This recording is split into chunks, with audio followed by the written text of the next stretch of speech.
Kisah Orang Kudus. Sobat Katolikana, saatnya kita simak Kisah Orang Kudus yang dipersembahkan oleh Radio Katolikana.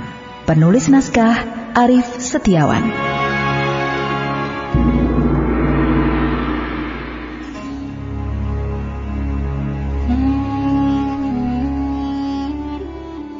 Saudara-saudari, hari ini kita akan mengikuti perjalanan Santa Katarina, seorang pujangga gereja dari Siena.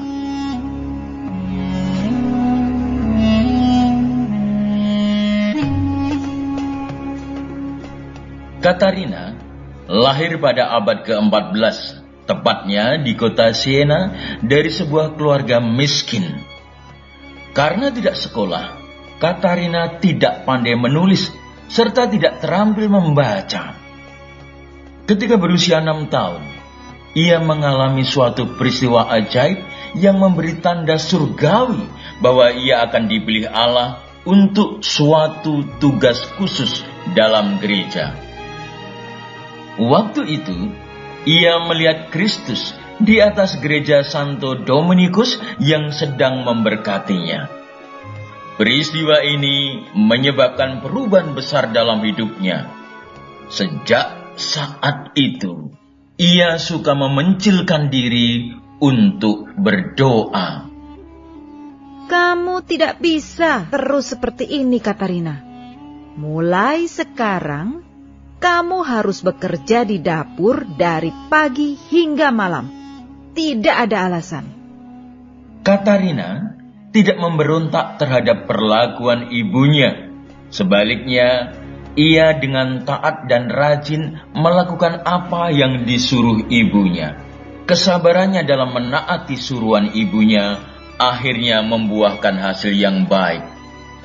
Ia mampu mengatasi segala kesulitan yang menimpanya sambil terus berdoa kepada Tuhan.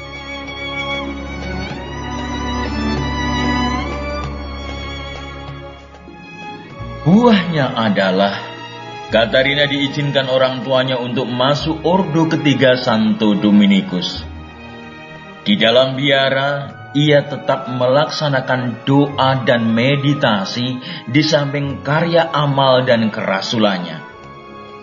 Lama-kelamaan Katarina menjadi pusat perhatian semua anggota biara. Kerohanian dan kepribadiannya yang menarik mengangkat dia ke atas jabatan pemimpin biara itu. Semenjak masuk ke dalam ordo ketiga Santo Dominikus, Katarina semakin memperkeras puasanya. Seringkali ia berpuasa kecuali menerima komuni suci.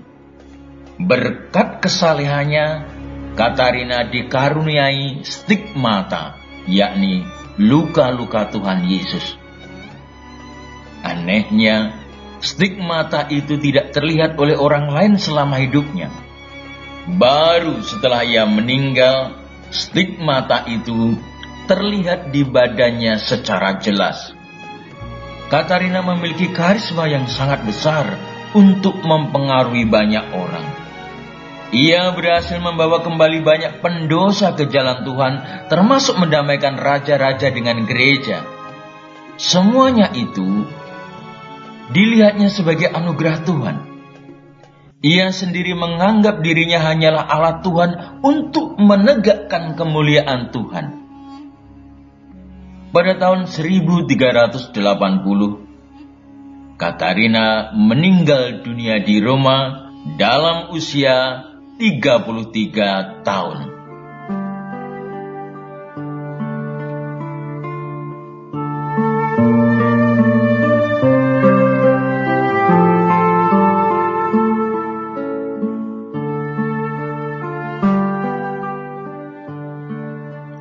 Menjadi orang Kristen harus mau menderita.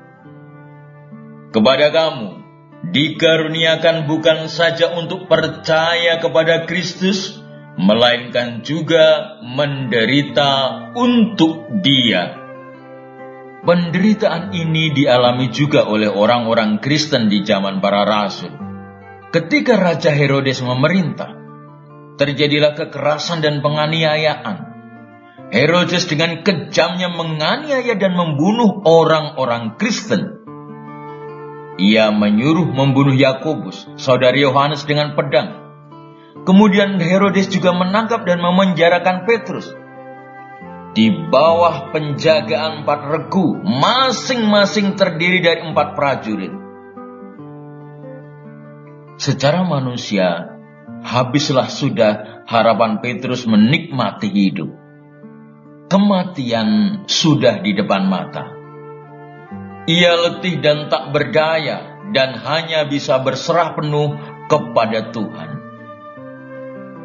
Mungkin saat ini kita mengalami hal yang sama seperti Petrus.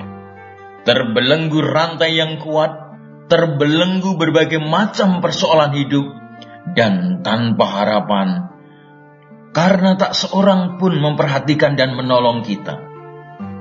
Petrus tak dapat bergerak untuk lepas, dan esok hari kematian pasti dialaminya. Namun, ajaib, Petrus mengalami pertolongan Tuhan yang luar biasa. Mujizat yang sama sekali tak terpikir oleh akal manusia terjadi. Tuhan mengirimkan malaikatnya untuk melepaskan semua belenggu yang mengikat Petrus. Demikianlah jadinya. Apabila Tuhan turun tangan, tak ada yang mustahil baginya. Amin.